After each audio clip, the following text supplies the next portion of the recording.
বাউল গান বাংলার ঐতিহ্যবাহী লোকায়ত সঙ্গীতের একটি অনন্য ধারা। এটি বাউল সম্প্রদায়ের নিজস্ব সাধন গীত। আবহমান বাংলার প্রকৃতি, মাটি আর মানুষের জীবন জিজ্ঞাসা একাত্ম হয়ে ফুটে উঠেছে বাউল গানে। আরো ফুটে ওঠে সাম্য মানবতার বাণী। এই ধারাটি পুষ্ট হয়েছে পঞ্চদশ শতাব্দীর তান্ত্রিক বৌদ্ধ ধর্মের ভাব, রাধাকৃষ্ণবাদ, বৈষ্ণব সহজিয়া তত্ত্ব, সুফি দর্শনের প্রভাব। রবীন্দ্রনাথ বাউল গান দ্বারা প্রভাবিত হয়েছিল, যা তার রচনাতে লক্ষ্য করা যায়। বৈষ্ণব রসশাস্ত্র মতে বাউল গানের রাগ শব্দটি বিশেষ তাৎপর্যপূর্ণ। এখানে রাগ অর্থে অভিমান এবং প্রেমের নিবিড়তা বোঝায়। বাউল গান সাধারণত দুটি ধারায় পরিবেশিত হয়। একটা হচ্ছে আখড়া আশ্রিত সাধন সঙ্গীত এবং আখড়া বহির্ভূত অনুষ্ঠান ভিত্তিক। পশ্চিমবঙ্গ ও বাংলাদেশের বাউল গানের সুরের পার্থক্য রয়েছে। পশ্চিমবঙ্গে সহজিয়া বৈষ্ণব সুরের আধিক্য থাকে, বাংলাদেশের সুফি গজল গানের প্রভাব থাকে। সাধারণ বৈশিষ্ট্য হলো এতে একটা উদাসী ভাব লক্ষ্য করা যায়, যা সমস্ত বাউল গানের মধ্যে একটা না পাওয়ার বেদনা মিশে থাকে। শহরে গ্রামে ক্রমেই জনপ্রিয় হয়ে উঠেছে বাউল সঙ্গীত।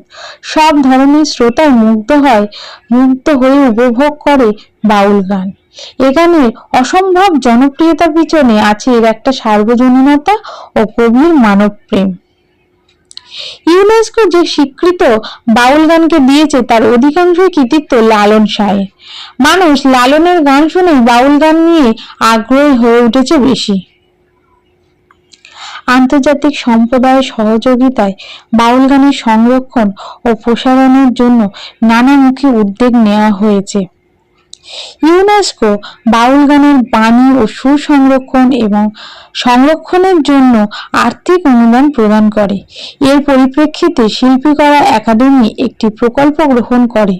2008 সালে এই প্রকল্পের আওতায় কুষ্টিয়া অঞ্চল ফিল্ড ওয়ার্কার মাধ্যমে বাংলা গানের বাউল গান অন্তর্ভুক্ত করা হয়। এই পরিপ্রেক্ষিতে 500 বাউল গান নিয়ে বাউল সঙ্গীত নামে একটি প্রামাণ্য গ্রন্থ প্রকাশ করা হয়, যার মধ্যে 100টি গানের ইংরেজি অনুবাদ ও 150 গানের স্বরলিপি যুক্ত করা হয়েছে। তো বন্ধুরা, তোমাদের বাউল গান শুনতে কেমন লাগে, কোন কোন গানগুলো বেশি ভালো লাগে আমাকে জানাও। আমার চ্যানেলটাকে সাবস্ক্রাইব করো আর ফেসবুক, ইনস্টাগ্রামে ফলো করো।